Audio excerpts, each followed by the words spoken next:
Hello बच्चों, चलिए प्रश्न को पढ़ते हैं और समझते हैं। माना एफ जो है आर से आर में एक फलन इस प्रकार है कि एफ एक्स जो है वो मैक्सिमम है एक्स कॉमा एक्स की घात 3।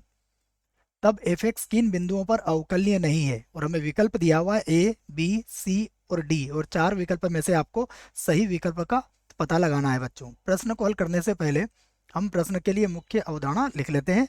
तो मुख्य अवधारणा, जिसकी सहायता से हम इस प्रश्न को हल करेंगे। मुख्य अवधारणा में हम अवकलनीयता को परिभाषित करने वाले हैं। तो इसी बात को मैं यहाँ पर लिखूंगा कि x बराबर a पर कोई फलन एफ एक्स अवकलनीय होता है, अवकलनीय होता है यदि x बराबर a पर एफ एक्स के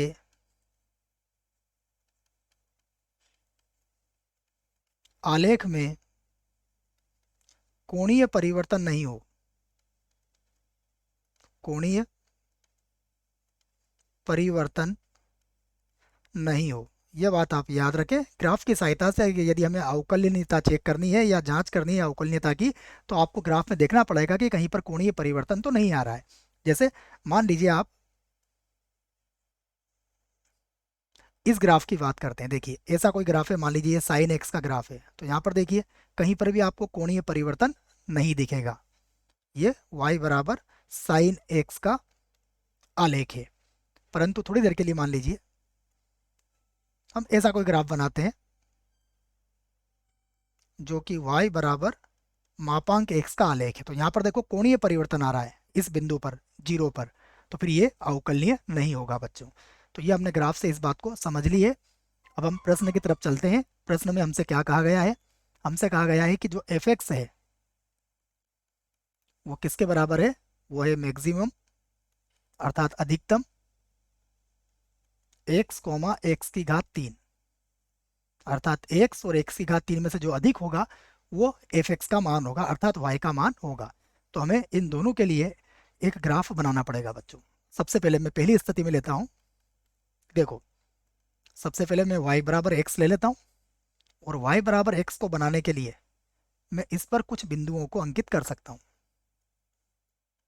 जिसकी सहायता से मैं इसको बना सकूं।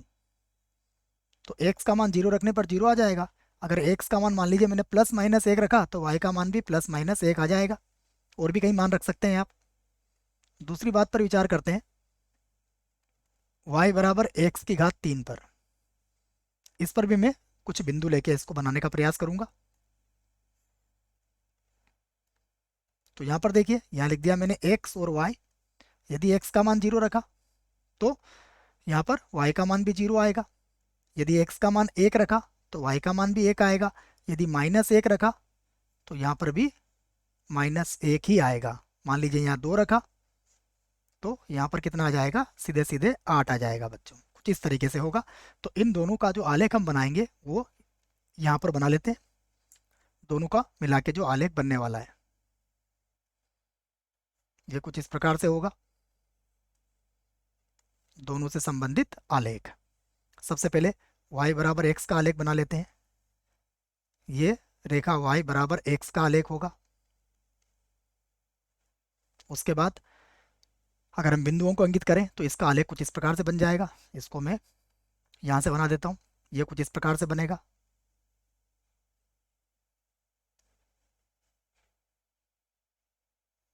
ये किसका है? ये है y बराबर एक्स की घात 3 का। अगर प्रतिचित बिंदुओं की बात करें तो देखिए, प्रतिचित बिंदु के लिए अगर आप याद करें तो x किसके बराबर रखोगे आप? एक्स की घात 3 के बराबर। तो यहाँ पर एक्स की घात 3 माइनस एक्स बराबर जीरो हो जाएगा। यदि आप यहाँ से x कॉमन लेते हो तो x का वर्ग माइनस एक बराबर जीरो होगा।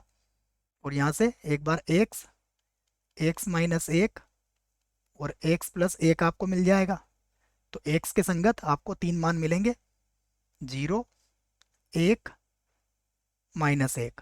और चूंकि y बराबर x है तो y के मान भी क्या मिल जाएंगे आपको? जीरो, एक, माइनस एक। तो ये तीन बिंदु स्पष्ट रूप से ग्राफ से भी नजर आ रहा है हमें। ये 0 0 होगा, ये जो बिंदु होगा ये 1 1 होगा, और ये जो बिंदु मिलेगा आपको ये -1 -1 मिल जाएगा। अब हमें जो प्रश्न में कहा गया है उसकी बात समझते हैं, और इसको यहाँ पर एक बार बनाता हूँ मैं। देखिए y बराबर हमें कहा गया है अधिकतम x, x की घात 3। अब हम इसका ग्राफ बनाते हैं जैसा प्रश्न में हमसे कहा गया है। तो इसका ग्राफ बनाने के लिए देखिए, जो दोनों में अधिकतम होगा हम उसका ग्राफ यहाँ पर बनाएंगे। तो सबसे पहले यहाँ पर देखिए, अगर हम इस बिंदु को मैं यहाँ से अंकित करूँ तो और समझ में आएगा आपको।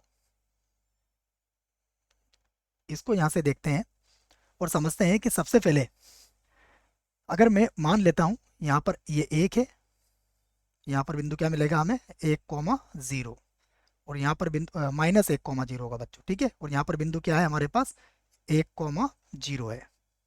अब 0 से 1 के मध्य देखिए दोनों आलेखों में बड़ा मान कौन सा आ रहा है y का। दोनों आलेखों में बड़ा मान जो मिलेगा आपको वो मान किसका मिलेगा, रेखा का मिलेगा। तो यहाँ से जो इसका ग्राफ बनेगा वो एक रेखा बनेगी। उसके बाद जैसे ही बिंदु 1 पर आता है, 1 के बाद बड़ा आलेख किसका बन रहा है, देखिए 1 के बाद बड़ा आलेख किसका बनेगा, x की घात 3 का। तो यहाँ से अब एक कोणीय परिवर्तन इसमें आ जाएगा। तो ये कुछ इस प्रकार से हो जाएगा, यूँ कह सकते हैं आप इसको। तो यहाँ पर क्या आ गया हमारे पास, एक कोणीय परिवर्तन आ गया। अब यहाँ से चलते हैं, तो इन दोनों में देखिए अधिकतम कौन सा है, अधिकतम मिलेगा आपको y बराबर x की घात 3। तो ये कुछ इस प्रकार से मिल जाएगा, y बराबर x की घात 3, ये मिल गया। और उसके बाद क्या होगा, उसके बाद फिर रेखा है, तो ये रेखा सीधी चली जाएगी। तो यहाँ पर भी एक कोणीय परिवर्तन बिंदु आ गया, एक कोणीय परिवर्तन यहाँ पर हो गया और एक कोणीय परिवर्तन यहाँ पर हो गया बच्चों। तो यहाँ पर एक बिंदु क्या मिला हमें, यहाँ पर जो बिंदु होगा वो -1 होगा, यहाँ पर बिंदु क्या होगा 0 होगा, और यहाँ पर जो बिंदु है हमारे पास ये कौन सा है, 1 है। तो हमें इन बिंदुओं पर यह अवकलनीय नहीं होगा, बाकी सब जगह अवकलनीय होगा, क्योंकि कहीं पर भी फिर कोणीय परिवर्तन नहीं है। तो हम अब इस बात को कह सकते हैं कि जहाँ पर अवकलनीय नहीं है उसके बिंदु हमने खोज लिए हैं। तो अवकलनीय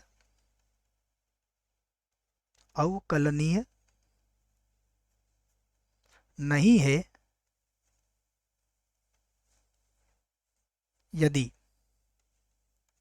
यदि कौन कौन से बिंदु हो हमारे पास, पहला बिंदु हो -1, दूसरा बिंदु हो 0, और तीसरा बिंदु क्या आया हमारा 1। ये 3 बिंदु ऐसे हैं जहाँ पर यह अवकलनीय नहीं है।